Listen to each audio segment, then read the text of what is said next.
'Yan mata ya muke bari leɓenmu yana cracking yana faffashewa. Barkamu da sake saduwa da ku a cikin wannan shirin mai taken. A yau za mu magana akan yadda ake kula da leɓe wato lips. Mata 'yan uwana akwai abin da ake kiransa lip balm ko kuma lip moisturizers.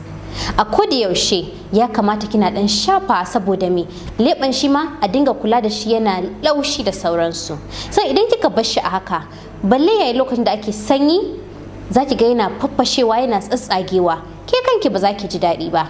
To wannan lip moisturizers din ko kuma lip balm ɗan mayuka ne da zaki iya shafa. Da dan Vaseline din nan da ma baki da kuɗin da ake sai mai tsada shi ma tsaf zaki lakatowa ki dan manna abin kina dan shafa shi.